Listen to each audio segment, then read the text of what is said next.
You always smiled. At the dinner table, at school, in the mirror. They called you happy, cheerful, positive. And maybe you believed them. For a while. But they never looked too close.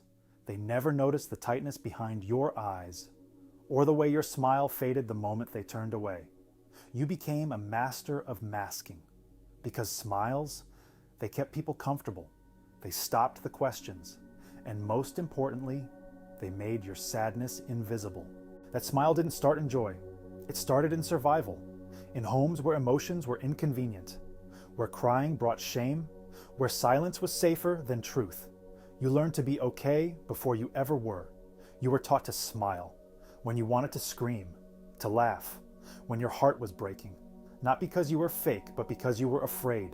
Afraid that if you didn't smile, you'd be punished, ignored, or worse, unloved. The world applauds those who appear okay. And you gave them what they wanted. You were easy to be around, predictable, low maintenance, but inside, you were breaking, quietly, slowly. Behind every joke was a cry for help.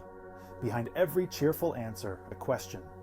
Will anyone ever see the real me? You carried pain in your chest and laughter on your lips. No one ever asked what it cost to seem so light, because no one wanted to know how heavy it really was. You showed up when others didn't. You made space for everyone's emotions except your own. And still, you smiled. At funerals, during panic, even on the days when getting out of bed felt impossible. Because the world didn't slow down for your sadness. So you hid it. People said you were strong, resilient. But you were just surviving. You became numb, just to keep moving. Because the alternative, collapsing, felt too dangerous. There's a unique kind of loneliness. That comes from being unseen while in plain sight. You could be surrounded by friends and still feel invisible. Because they loved the version of you who smiled, not the one who cried. They praised your light and ignored your darkness. You stopped opening up, not because you didn't want to be known, but because no one stayed when you were real. So you gave them your mask and kept your truth in the dark. But one day, the mask starts to crack. The smile doesn't reach your eyes anymore. The laughter feels hollow. The weight becomes unbearable. You look in the mirror and don't recognize the person smiling back.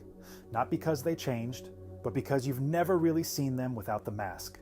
And for the first time, you ask yourself, who am I? When I'm not smiling for them, who was I? Before I learned to perform peace. That moment, it's terrifying, but it's also sacred. It's the beginning of coming home to yourself. You were never meant to be cheerful all the time. You were never meant to carry pain behind a grin. You're allowed to cry, to be quiet, to feel, to be real. Let the smile rest. Let the truth speak. Let the tears fall. Because the right people won't run from your sadness. They'll sit with it. They'll hold it. They'll remind you you are loved, not for being easy, but for being honest. Not for being perfect, but for being human. You always smiled. But it's time to stop performing. You've earned rest. You've earned truth. You've earned a life that doesn't require pretending. So take off the mask and let the world meet the real you.